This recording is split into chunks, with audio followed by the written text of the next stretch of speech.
pa ako lumagpas. Ayan, Big Bike Medic. Team Big Bike Medic. Ang daming motor. Confirm guys!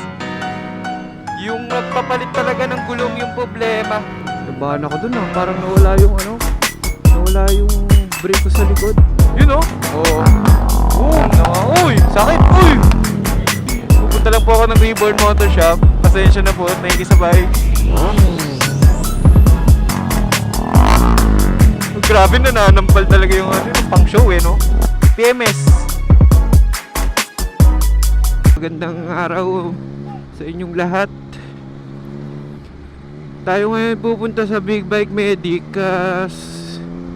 kailangan natin paayos yung taillight ng Trident. Kung sino yung mga nakapanood ng last video natin, yung last video natin, nagkaroon ng problema yung taillight natin after nung mapalitan yung gulong. Pero hindi tayo sure kasi kung yung pagpapalit talaga ng gulong yung reason kung bakit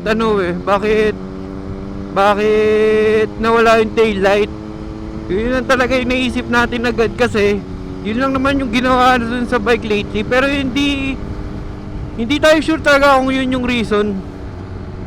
So ngayon, punta tayo sa Big Bike Medic sa Santa Rosa para patignan yung yung taillight natin. Tapos update lang yung sa quick shifter natin, na mention ko rin dun sa previous video ko na nagloko. Pero after few rides, bumalik naman siya sa dati. Naayos siya mag-isa. So hindi ko alam kung bakit nagloko siya.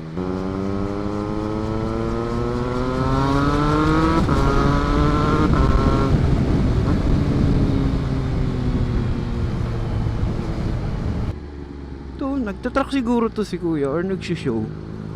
Dahil nakasakay yung motor niya, dalawang. Isang R15 tsaka sniper ba to? Hindi siguro sniper to. Pero parang naka setup pang arera. Ano tsura oh. Ang pangarera nga niya to. R15. Kargado yung mga yan boys. Pangarera na 150cc.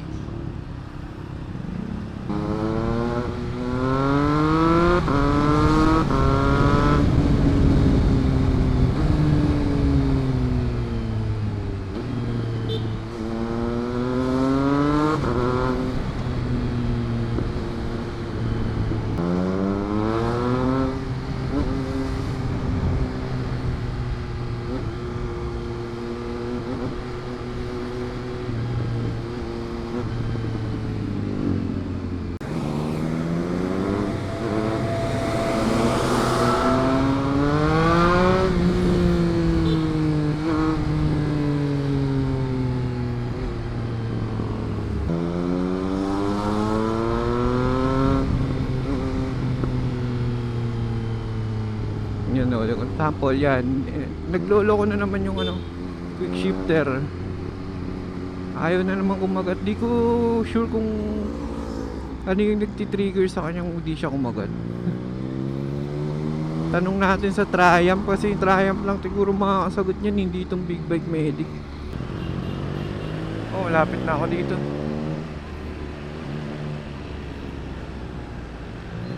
Gilid-gilid na lang yung Big Bike Medic. Malapit siya 7-Eleven yun eh. Ang pagkakatanda ako talaga.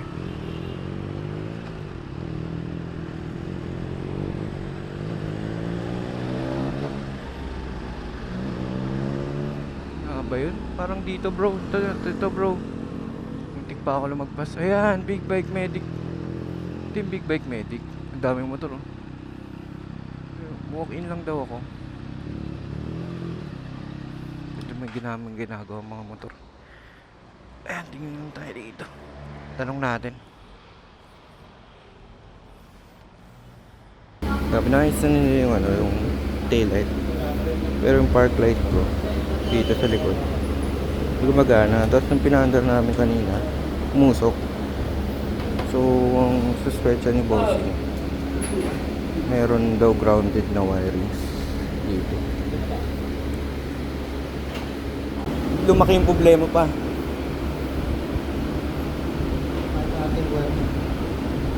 doon. Hindi lang, patay yung bukso mo. Ito yun eh, no? Ang ganda niyan sa loob. Oo.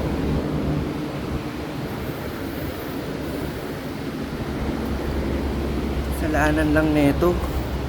Hindi na ibalik ng maayos Oo. yung wire na to. Eh, yung flat screw. Tinamaan ng kadena. Manipis. Yung sabi ko, may housing naman yun eh.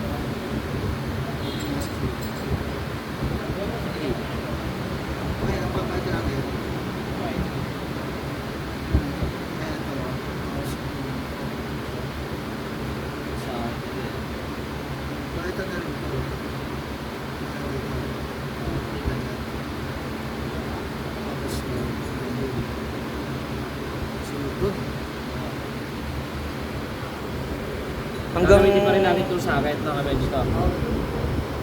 hanggang loob kaya yung sunog o dito lang hanggang loob po yung sunog. Ito. Ah,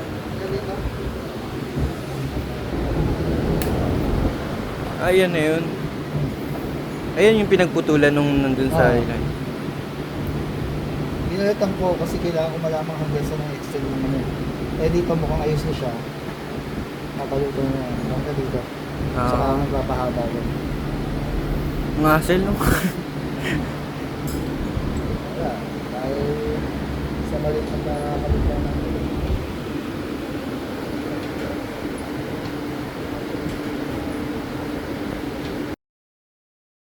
Confirmed guys. Yung nagpapalit talaga ng gulong yung problema. Nag-cause nung issue nung taillight natin. Meron kasing wire yung taillight natin galing dun sa mudguard at saka yung kabitan ng plaka. Nandun din kasi yung ilaw eh nung taillight. So may wiring yun from mudguard to source nung kuryente. Ngayon, hindi nila nasalansan ng maayos yung yung wire na yon, connecting wire na yon. Ang nangyari is kumakaskas daw siya sa kadena.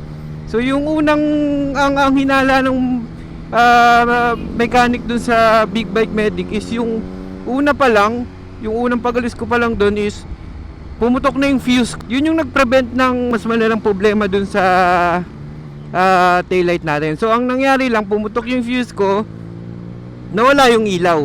Yun lang yung sana yung problema. Ang nangyari, unfortunately, nung pinalitan yung fuse, so pinalitan ni kuya yung fuse, tapos hinay ni kuyang start yung makina ng motor, doon na nagkaroon ng problema. Bigla nga yung umusok yung yung wire na exposed na kasi nga kumaskas na siya doon sa kadena eh, kakaskas niya na balatan na yung wire. So ang nangyari after mag-start, parang uminit yung mga wirings. So umusok. Kinabahan si kuyang gumagawa dun sa Big Bike Medic. Ang naging solusyon is kailangan nilang palitan yung wiring from yung buong wirings. So magkano inabot? So ang singil nila doon is 1.5 lang naman for rewiring. Ayun na nga nangyari. So confirmed na ang pinaka talagang nag-cause nung issue or kaya nawala yung ilaw ko sa taillight is yung pagpapalit nung gulong. Honest mistake lang naman siguro yun na hindi masyadong maayos yung pagkakabalik nung wirings.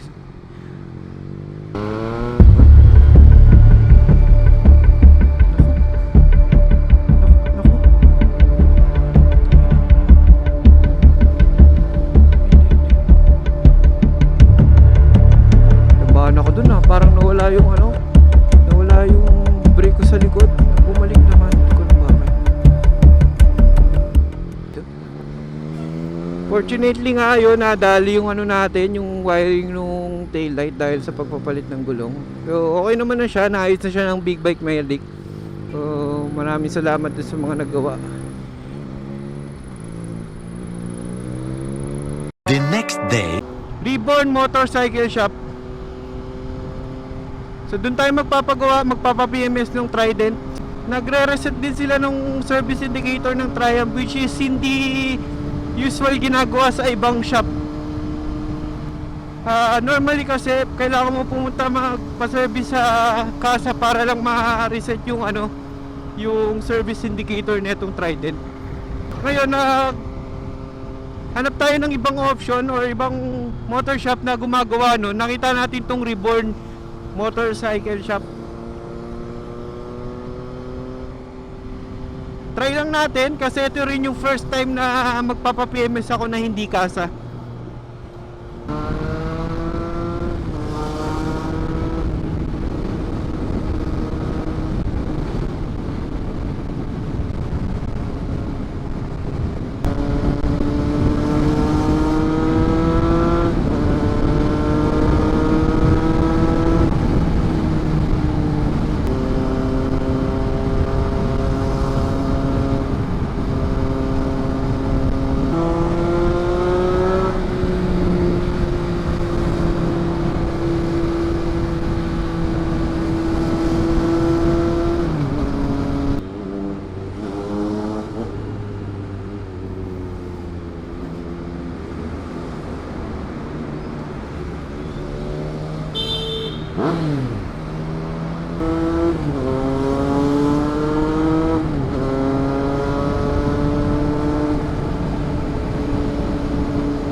Magwi-waze lang ako, boy.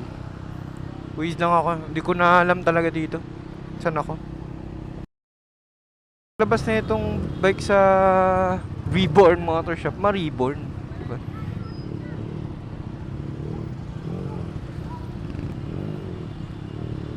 Grabe, ang daming motor, oh. Ano yun? Kita nyo ba yan? Grabe, oh, sobrang dami. Parang Vietnam na to, ah.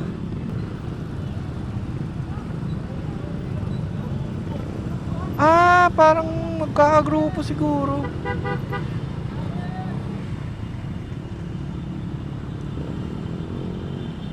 Ito parang kagrupo nito. Parada ba to? Ba't parang may parada, Blods?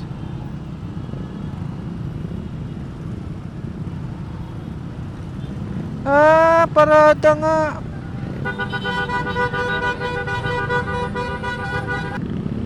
Isama ako. Mukhang nang sila eh. Sama ako sa parada. Napasama pa nga. Parang nagpapabomba pa sa likod eh, no? Grabe. Buti hindi tayo nabutan ng ulan dito. Mukhang kakaulan lang dito.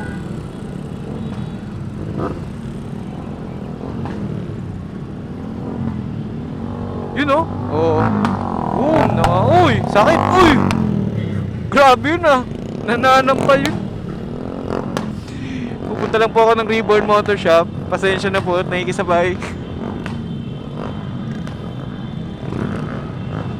Grabe. Ano to? Anniversary ba nila or what? Napakarami oh. Napakarami talaga.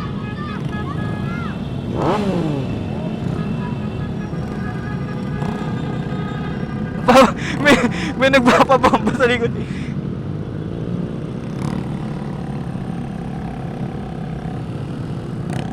Mas malayo pa ba ako?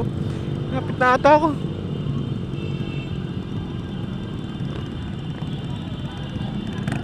Sobrang dami.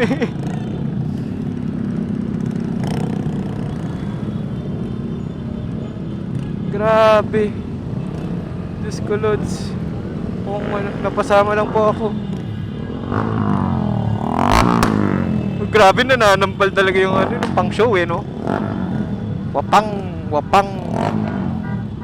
Malapit na ako, lumiko, maiiwalay na ako dito.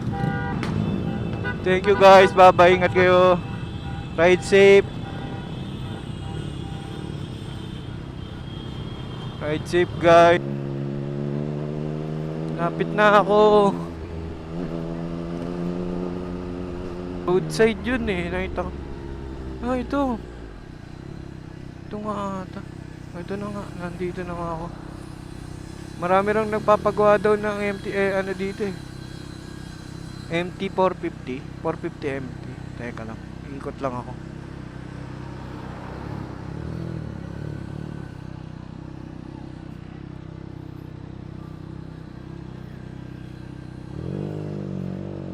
Dito na tayo, Reborn Motorhouse.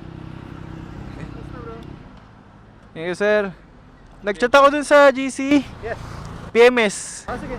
Pasok mo. Sige po. Ikaw na yun. Ano na odometer mo? Almost 20k. Ha? Almost 20k. Air filter mo? Washable, stock? Stock. Stock? Sure.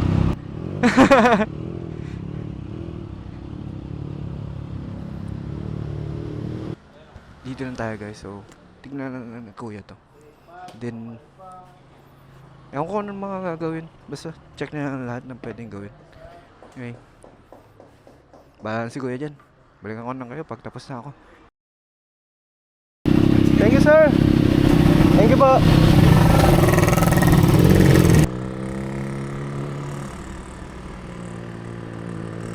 Yun. Nung tapos rin tayo sa wakas dun sa Reborn Motorcycle. Oh, ang daming ginawa. So originally, ang dapat ang ipapagawa lang is change oil lang.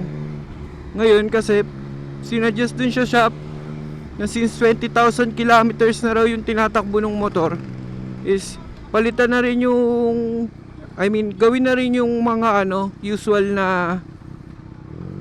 na pinapalitan pagka 20,000 kilometers na yung tinatakbo ng motor mo. So yung usual na PMS pagka ganun is papalitan yung spark plug mo. So ito inline 3 to, so tatlong spark plug yung pinalitan dito. Tapos yung air filter pinalitan din ng bago.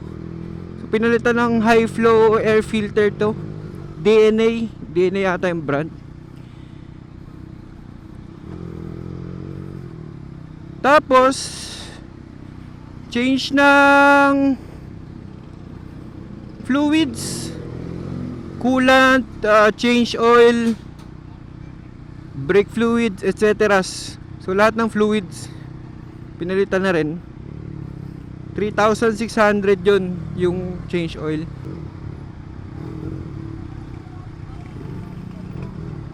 Then yun, reset nga yung yung service interval. So sinet nila ata sa 5,000 to service interval, kasi ito nakikita ko for 2025 or 5,000 kilometers tinakbo.